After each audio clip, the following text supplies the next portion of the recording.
what happens at birth when we take that first breath and the cord is cut? Well, there's a combination of increased oxygen tension because we use our lungs for the first time.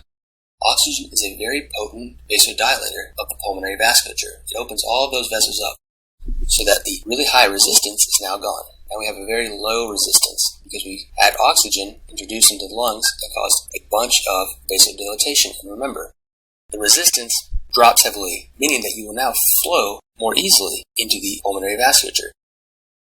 So now that the right side of the heart has significantly low pressures than the left side of the heart, because of the pulmonary vasculature having a decrease in the overall resistance, now the right ventricle will prefer to pump into the lungs instead of the systemic circulation. What is very important to note is that the placenta, which was previously there, has vessels all lined up in circuit and in parallel. So these are a parallel circuit. The placenta provides this parallel circuitry, which means that you have a very low resistance to pump into this system. And that makes a lot of sense because you need to get that blood back there so that the mother can oxygenate it via diffusion across the placental membranes.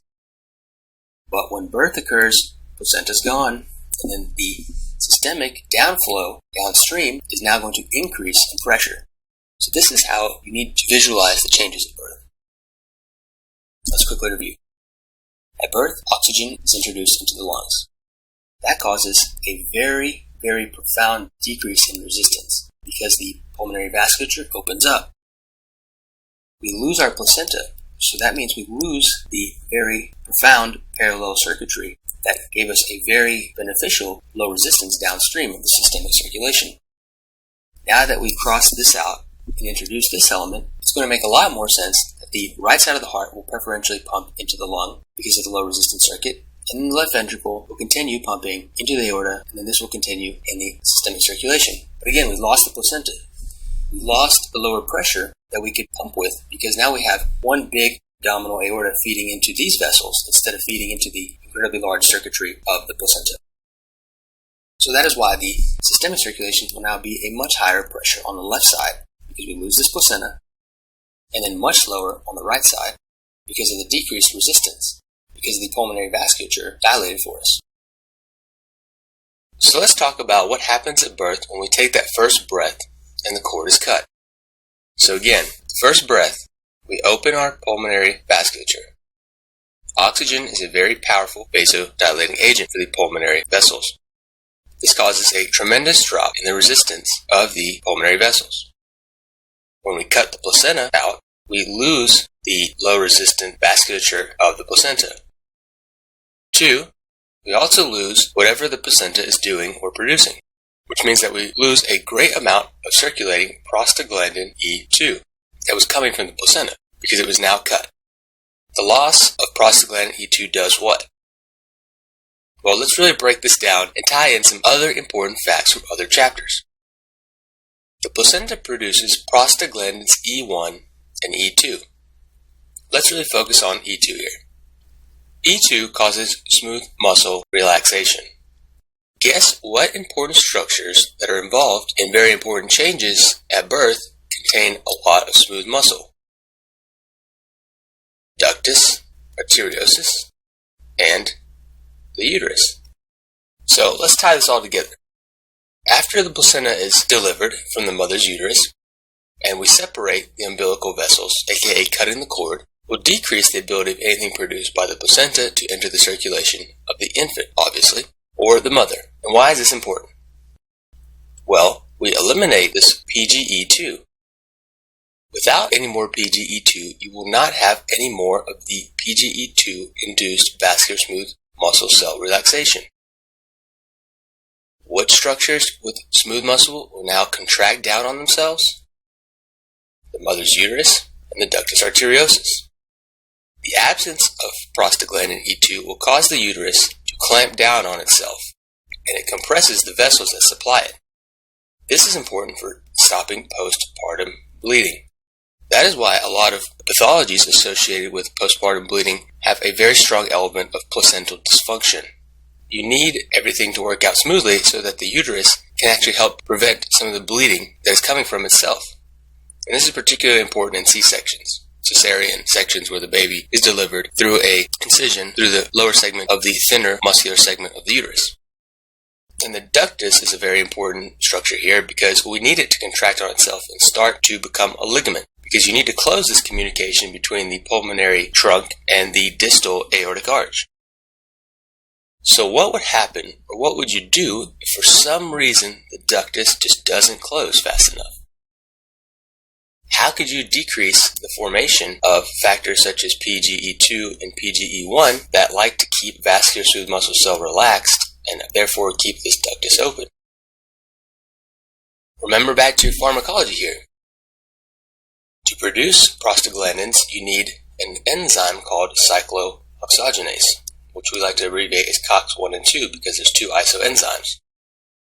Well, non-steroidal anti-inflammatory drugs inhibit COX-1 and 2. Some are specific for one, some are specific for two, some eliminate both.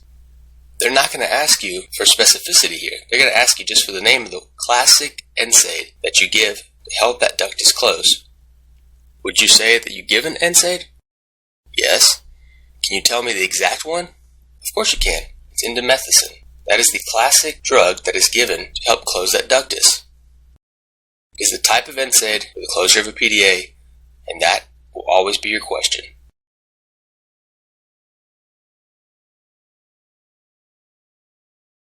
So let's go on to this slide so that we can toss in a chart here for the people that love charts. We will talk about the remaining structures and how you can remember them and what they become in the adult.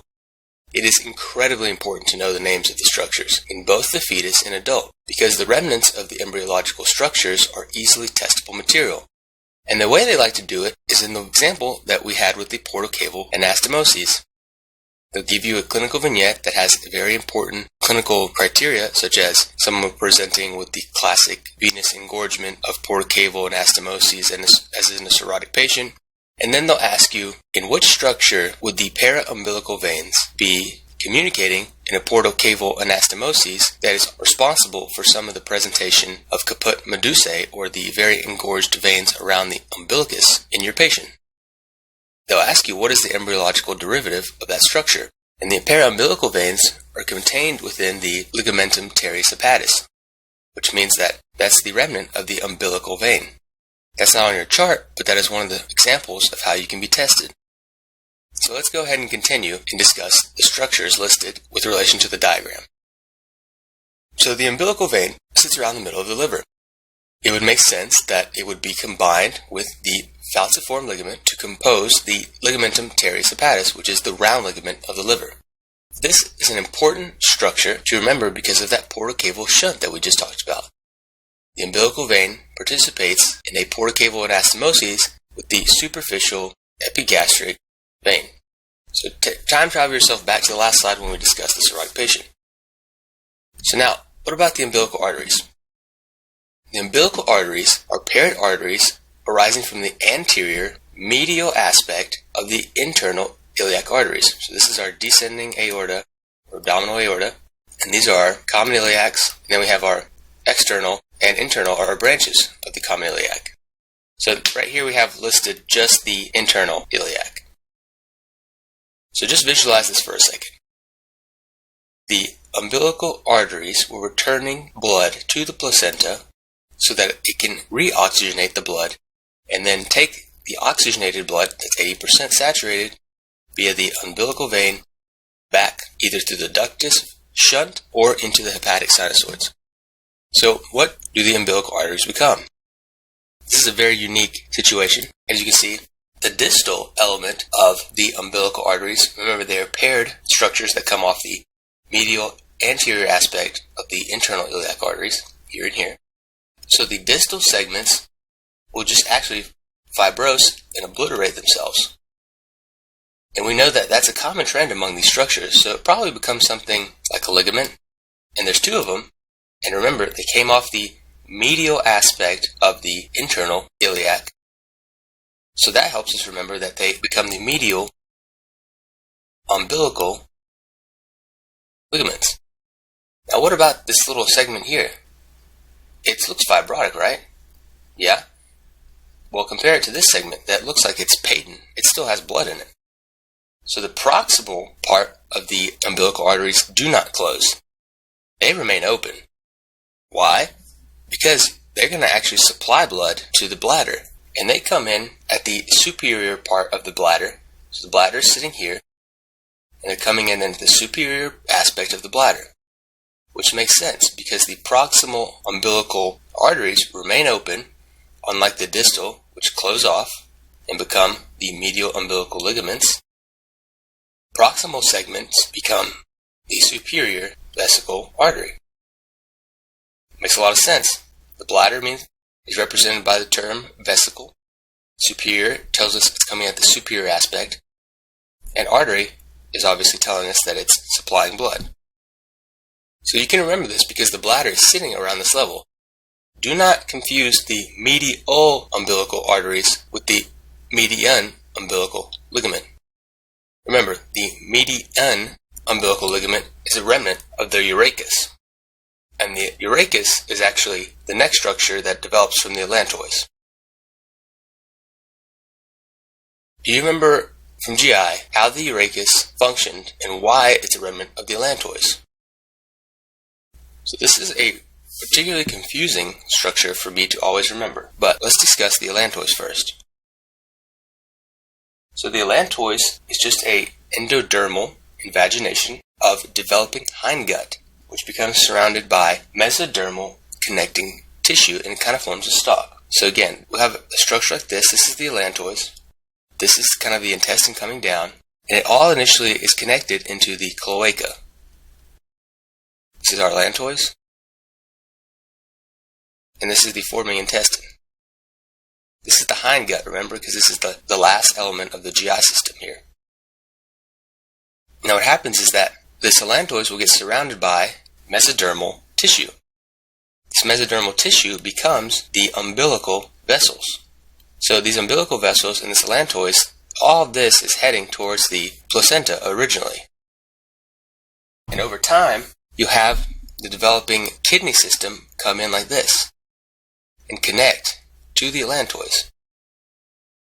So this will be your mesonephric tubules, which we know are a very important part of the kidney system that is developing. So this is how the allantois eventually becomes a very important structure for nutrition because it connects with the placenta. And then the urinary system will also connect to the allantois. And then that is where we can also introduce the element of the urachus. So as this fetal urinary system is developing, you will actually have the allantois convert into the urachus.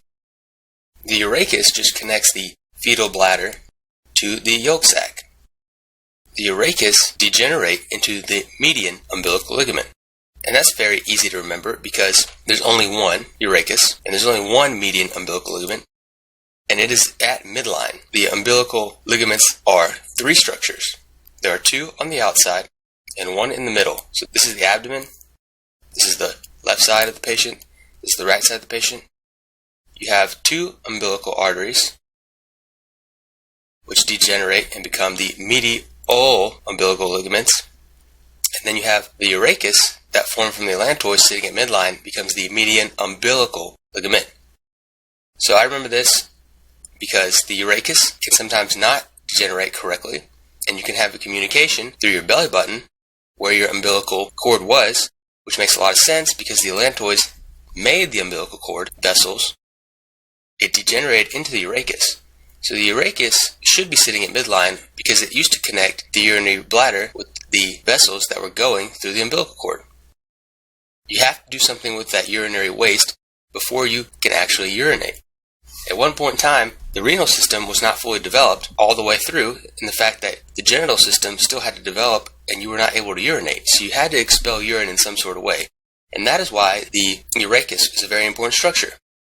It connected the superior aspect of the bladder to drainage via this umbilical cord. So again, two umbilical arteries are lateral to the urachus. The urachus becomes the median umbilical ligament.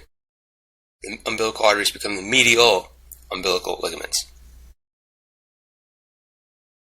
We talked about the ductus arteriosus becoming the ligamentum arteriosum, unless for some reason it doesn't close and then you give them indomethacin. And then we talked about the ductus venosus fibrotically obliterating itself and becoming the ligamentum venosum. The foramen ovale and closes and leaves a small indentation, which is called a fossa ovalis. The notochord is a very unique structure that sets the body axis and is composed of many different glycoproteins. So this notochord is composed of very water-loving or hydrophilic glycoproteins and also collagen. So you have very interesting pieces of information here. It's full of glycoproteins and collagen, so it's kind of a spongy-like tissue. And it sets the body axis along the craniocaudal plane. So it's kind of like right where the vertebral column is. So a spongy tissue right along this axis. Well, it kind of makes sense that it serves as the nucleus pulposus. So the pulp kind of refers to the consistency of the sponginess, and then the nucleus refers to that it's in the center of these vertebral discs. So the location is along the vertical body axis, and the fact that it is composed of a bunch of glycoproteins that retain water make it a very good substance for absorbing shock, and what a convenient location it is located in. And that is the reason that it is the nucleus pulposus, and it serves as absorbing shock and cushion for the vertebra. So here we come to our flash quiz. Which 3 important shunts exist in the fetal circulation? So name all 3 real quick. You probably would nail this.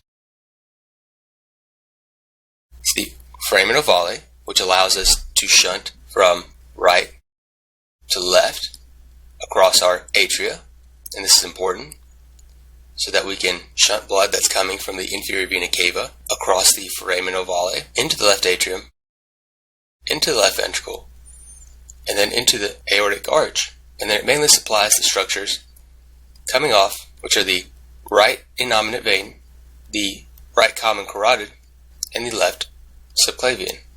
And remember, the ductus sneaks out over here, and that's where the shunt that we need to talk about next comes into play.